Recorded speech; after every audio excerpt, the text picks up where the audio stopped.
सार संजाम रखा था, उसके दोनों तरफ आकर एक एक व्यक्ति खड़ा होता गया, एक के सामने दूसरा, दूसरे के सामने तीसरा, इस तरह से एक के सामने एक, सब लाइन में खड़े हो गए और भोजन की थाली में से एक उठाए और सामने वाले को खिलाए, सामने वाला उठाए और इसको खिलाए,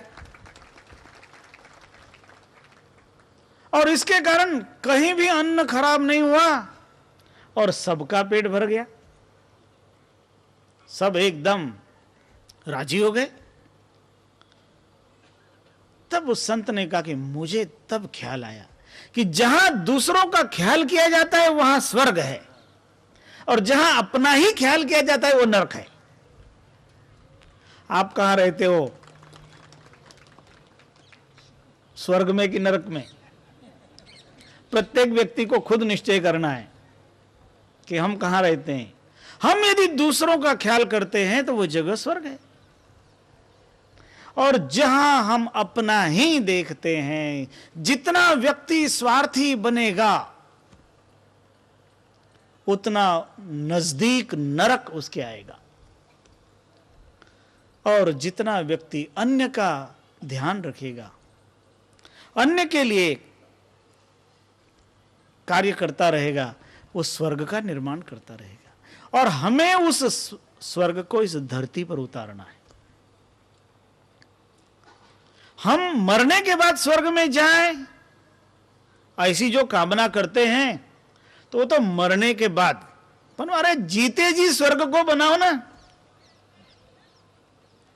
इस धरती पर ही स्वर्ग को उतारना, और उस स्वर्ग को धरती पर उतारना होगा तो हमें एक दूसरे का ख्याल करना पड़ेगा। परिवार को भी स्वर्ग बनाओ। हम क्या सोचते हैं, घर में झाड़ू लगाते हैं, कचरा कहां डालते हैं? गली में कचरा फेंक देते हैं। हम सोचते हैं कि हमने अपना घर साफ कर लिया, अब दूसरे का गंदा होता है तो होने दो, बस गड़बड़ी यहीं आती है। बहुत बार तो जो कचरा रखने की पेटी होती है ना, वो पेटी खाली की खाली रहता है, उसके बाहर ही सारा कचरा पड़ा रहता है। कोई इतना तक नहीं सोचता कि जाकर कचरा मैं उस पेटी में डाल दूं। और उसके कारण ही हम इस देश को हम स्वर्ग जैसा नहीं बना रहे। नहीं तो ये देश तो स्वर्ग ही है। इस देश का जो वातावरण है, इस देश के अंदर जो व्यवस्था है, परमात्मा की जो देन है इस देश में, वो अन्य किसी देश को नहीं मिली है। इस भारत देश की बात बता रहे हैं। इस देश में परमात्मा ने 6 ऋतुएं दी हैं जो किसी अन्य देश को नहीं दी है। और जगह 3 ही ऋतुएं होती है, कहीं 2 ही होती है, ठंडी गर्मी, ठंडी और बारिश, ये 3 ही होंगे। यहां 6 ऋतुएं। इस देश का कोई कोना गर्म रहता है तो कोई कोना हिमालय से आच्छादित है। स्वर्ग जैसा यह देश है। फर्क इतना है कि हमें ही इसको स्वर्ग बना के रखना है, और यह तभी बना रहेगा जब हम स्वार्थी नहीं बनेंगे। हमें दूसरों को भी देखना है, दूसरे के भले में हमारा भला हो, यह हमें देखना है। और जब हम दूसरे के भले में अपना भला देखेंगे तब आएगी साधुता, क्योंकि साधु ही उसको कहते हैं जो साधनोति पर कार्यम इति साधु, ये उसकी परिभाषा है।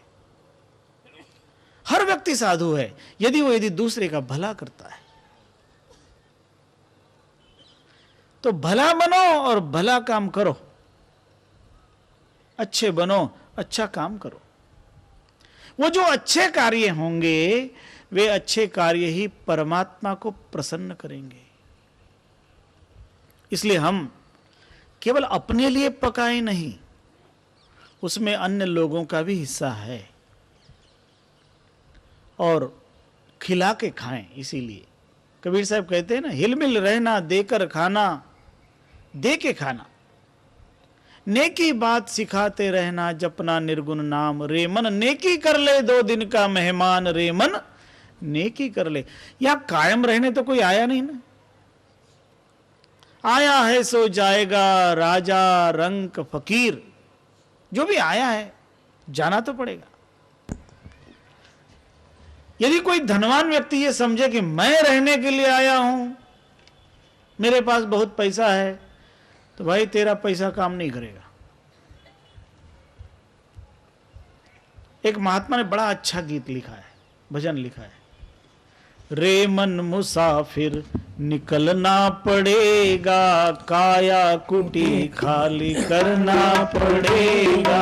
रे मन मुसाफिर निकलना पड़ेगा, काया कुटी करना पड़ेगा। भाड़े के क्वार्टर को क्या तू संभाले, भाड़े के क्वार्टर को क्या तू संभाले।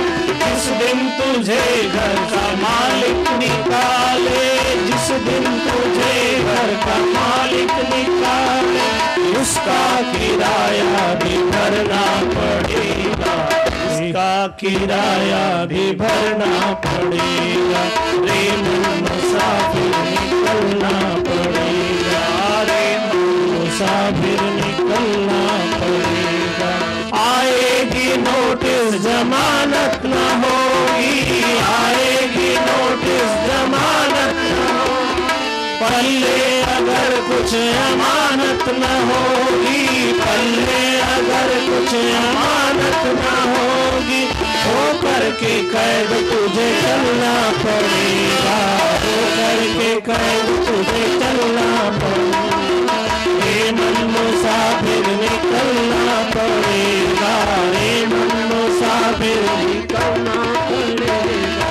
यमराज की जब अदालत चढ़ोगे, यमराज की जब अदालत चढ़ोगे, पूछेगा हाकिम तो क्या तुम कहोगे, पूछेगा हाकिम तो क्या तुम कहोगे। पापों की अग्नि में जलना पड़ेगा, पापों की अग्नि में जलना पड़ेगा। रे मन मुसाफिर निकलना पड़ेगा, रे मन मुसाफिर निकलना पड़ेगा। जाना पड़ेगा, कोई कायम रहने के लिए यहां आया नहीं। आया है सो जाएगा, राजा रंक फकीर, एक सिंहासन चढ़ी चला। कबीर साहब कहते हैं जाने जाने में फर्क है, जाना तो सबको है। एक सिंहासन पर बैठकर जाएगा और एक जंजीर से बंधवा के जाएगा। अब अपने आप को विचारना है कि हमको कैसे जाना है, सिंहासन पे बैठ के कि जंजीर में बंधवा के।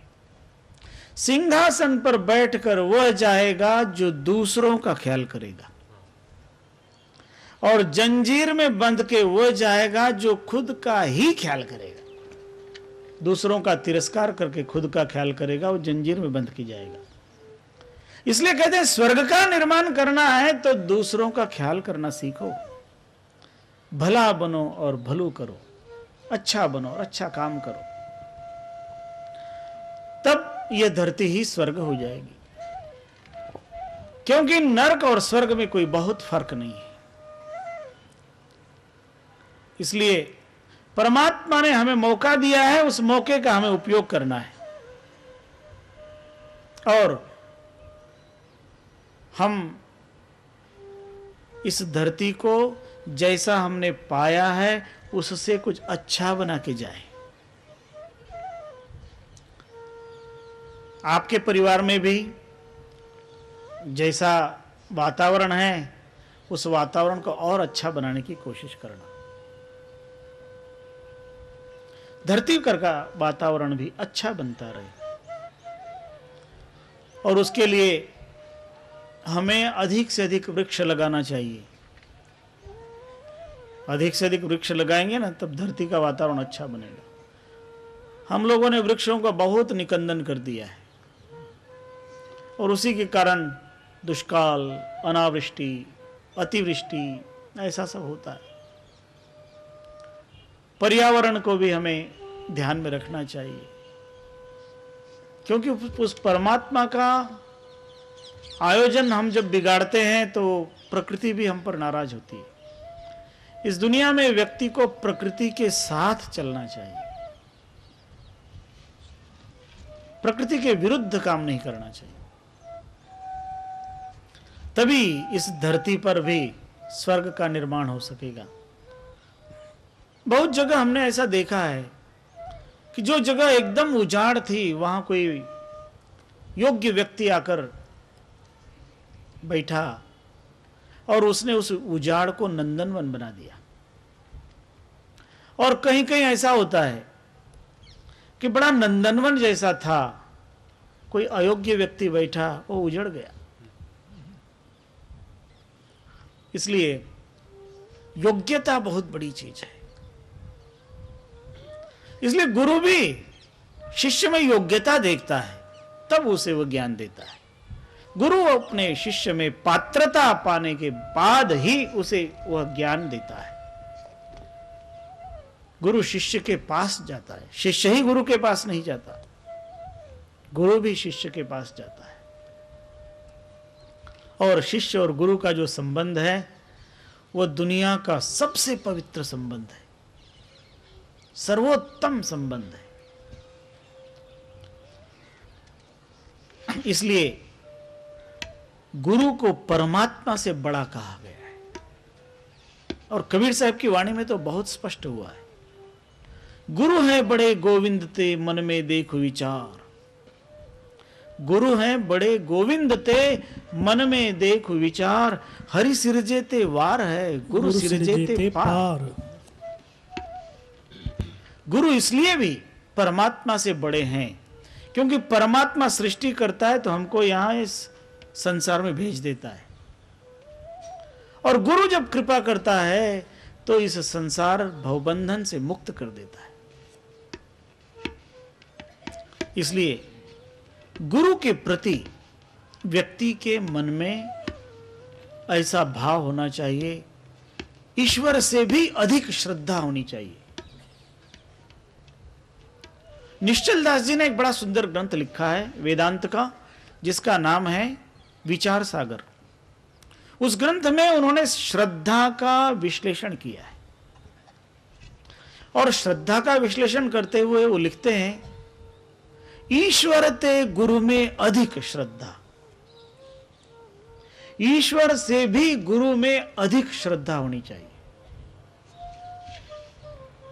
और गुरु के वचन को जैसे वेद का वचन सत्य माना जाता है, वेद वाक्य प्रमाण माना जाता है, तो कैसे गुरु वाक्य को प्रमाण मानना चाहिए, ऐसा उन्होंने लिखा है। सत्य वेद गुरु वाक्य है, श्रद्धा अस विश्वास। इतनी दृढ़ निष्ठा सदगुरु के चरणों में शिष्य की होनी चाहिए, तभी वास्तव में उस शिष्य का कल्याण होता है। और गुरु तो फिर शिष्य को सब कुछ देता है, जो भी है वो सब उसके लिए ही, क्योंकि अपना स्वरूप ही उसको दे देता है।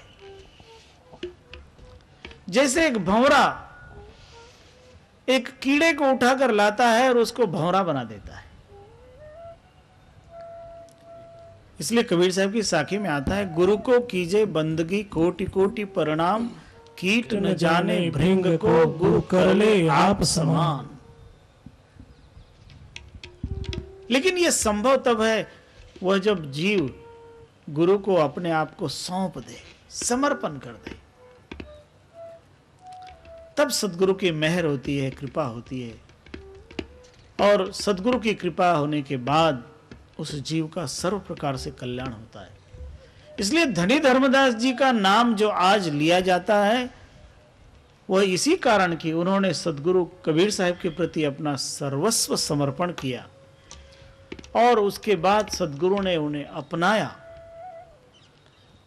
और उसके बाद जो उपदेश दिया वह उपदेश ब्रह्म निरूपण उपदेश है।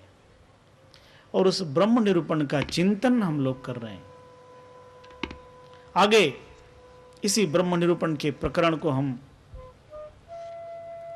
कल प्रातः काल की कथा में बढ़ाएंगे। आज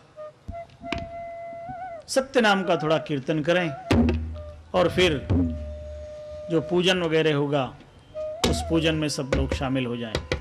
सत्य नाम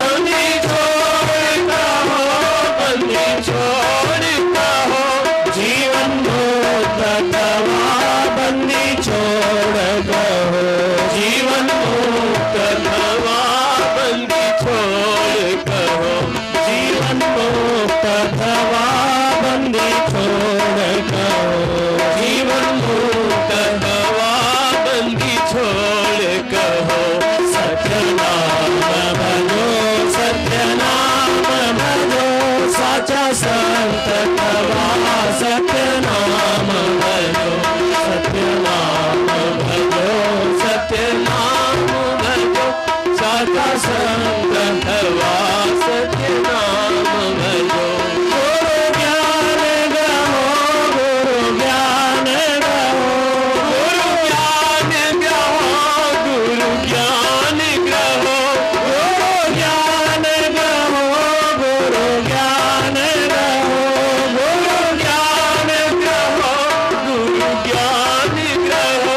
ज्ञानी भक्त तवा गुरु ज्ञान गहो, ज्ञानी भक्त तवा गुरु ज्ञान गहो, ज्ञानी भक्त